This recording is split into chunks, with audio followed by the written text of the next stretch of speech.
Hey guys, what's up? How are you all doing? I hope you all are doing great. So guys, strict warning ahead, the upcoming story is going to be very disturbing. So if you don't want to see that kind of content, please guys, I request you all to leave it now. Because in the future, this story is going to be very disturbing. I don't want to tell my name. I am afraid that if those people find out about me, they will take me away again. I am afraid. This happened 4 years ago, when COVID was just about to end. And now all the shops, all the offices, everything was about to open. Well, at that time I used to live in California. And because of COVID I was not able to do a job. For a year I was completely unemployed. So I just wanted to apply everywhere as soon as possible. And I will do a job soon. Everything was slowly opening up. I had a friend in those days, Martin. When I talked about finding a job, Martin decided to help me find a job. I wish he wouldn't have done that. Well, a few days later, Martin sends me a link to a website on Facebook. When I check it out, it looks like a trusted website. Well, when I opened the website, I saw that it was such a website where there were small companies who were offering you a job. So I scroll for a while and look for a good company. And finally I get such a job, which was the job of a fire lookout. Well, I had done this job before, and now I urgently needed a job.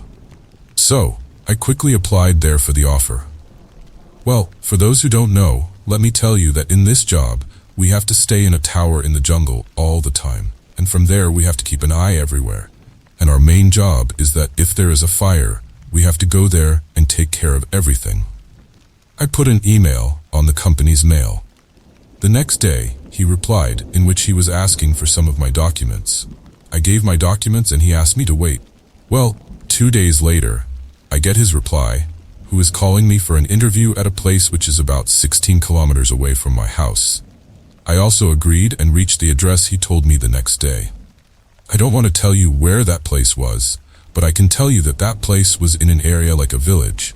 And because of that, there were very few people around there. I mean, it was a kind of isolated place. I go to him, I see that it is a 3-story building, so I enter. The security guards check me first, and then they ask me to wait on the 2nd floor. Well, after 5 minutes, people come there. Everyone is wearing a mask, which was quite normal because COVID was, at that time, everyone was wearing a mask. So people sit around me for the interview. Everyone is wearing a mask, and they offer me a glass of water. So, I also drink water because I am also very tired and have been waiting for a long time. And I guess that was the biggest mistake of my life. Then I drink water and keep a glass. And they start asking me some questions. I start answering the questions slowly. And the interview ends after 15 to 20 minutes. And as soon as the interview ends, they offer me a job. Well, I also have some questions in my mind that I have to ask them. To ask them, I just keep talking. Words are just coming out of my mouth. I realize that I'm not able to speak. I mean, whatever I'm saying, I'm not able to hear what I'm saying. Because somewhere, I feel like I am frozen. My mouth is not able to move. I can't hear anything. I'm not able to speak anything. I don't understand what is happening to me. Well, I try to control myself a little. I try to shake my head a little. Then I realize that my head has become very heavy, and I suddenly fall down from the chair. And after that, I don't remember anything. Now, what I remember is that my eyes are slowly opening. I can see a slight blur. I feel like I am in a car, and there are a lot of people sitting around me talking to each other. Then one of them sees that my eyes are opening. I'm shaking a little. I'm trying to get up. Then he holds my left hand. He takes out an injection from his bag and gives it to me. As soon as he gives me the injection, I start fainting again. I don't know how long I slept. When my eyes opened, I was locked in a room. There was very little light in the room, and there was a lot of stuff scattered around.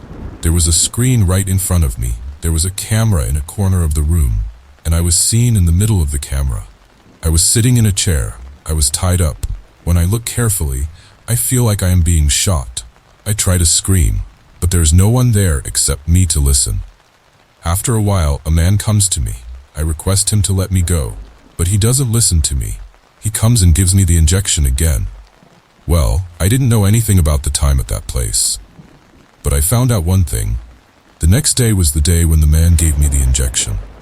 After a while, 4 days passed, I was tied up there for 4 days, and they just came and gave me the injection.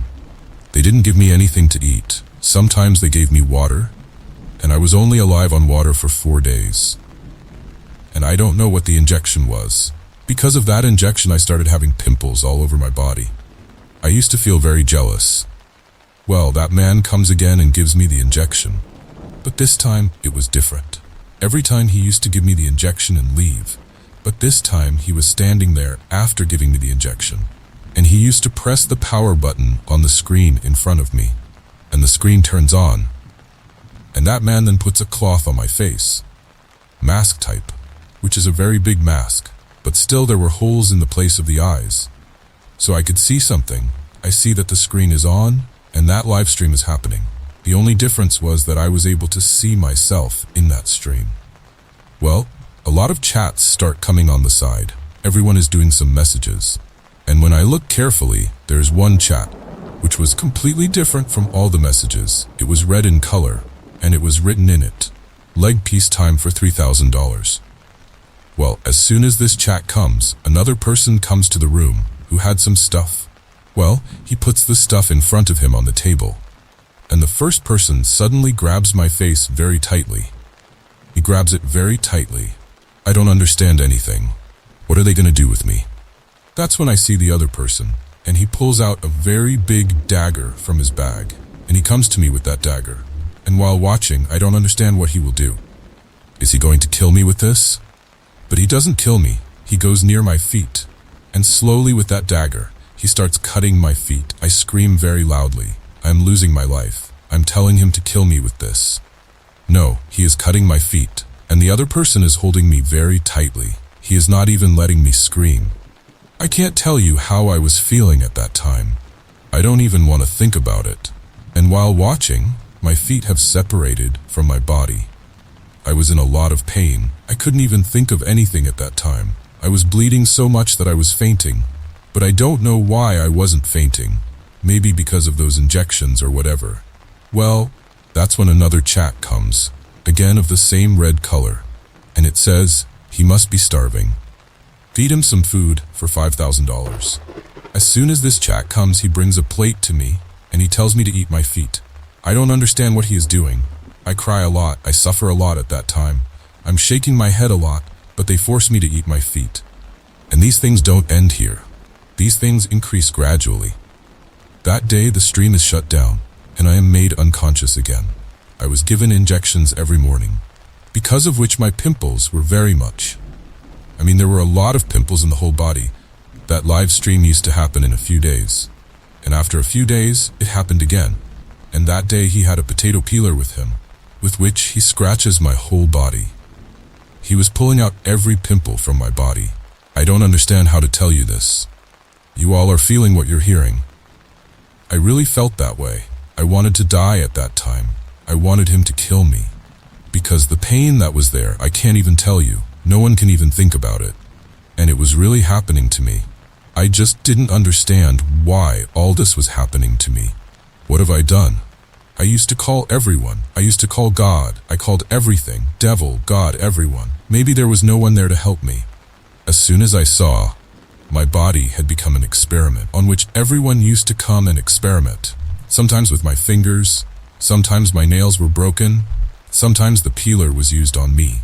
Sometimes my fingers were cut. As soon as I saw, I had already left my hopes. I just hoped that God would kill me in the coming days. I had no hope of surviving. I was only given raw meat to eat, and that too for many days. I just wanted to die every day. After all, it was better to die than that hell. Now I didn't even know the time. Well, the next day the live stream starts again. Experiments start with my body again. I was very scared this time. I don't know what pain I will have to endure now. That's when the chats start. But this time, something different happened. Every time there was a red chat, but this time there was a different chat. Its color was yellow, and it said FKDB 4572 at the rate 444 for 18 minutes. I didn't understand what it meant, but whatever it was, after this chat, there was a lot of commotion in the room. Those two people who were already in the room, they started running outside. I couldn't understand anything. After a while, 4 to 5 people came there. Well, those 4 to 5 people were also wearing masks. They come and tie a bandage around my eyes. Before I could say anything, they said, "Stay calm. We have come here to save you, so cooperate." They suddenly picked me up and put me in the car. And now they are taking me somewhere in the car. They also gave me something to eat and drink. And after a while, the car stopped. They brought me in a lift. I was feeling a lot of people around me. I was taken to a room and made to sit in a chair. And I was asked some questions. How did I meet those people? I answered all their questions. When I answered all their questions, they picked me up again. They put me in a car again and removed the bandage around my eyes. And then when I look carefully, they are no one else but police officers. And they tell me that they are taking me to the hospital. Well, they take me to the hospital as soon as possible. Seeing my condition, everyone is just closing their eyes and screaming. I was in such a bad condition. Even the doctors were shocked to see my condition. And there were 2 or 3 doctors who vomited in front of me. But still, they come and start treating me. First of all, they make me unconscious. And thank God they make me unconscious.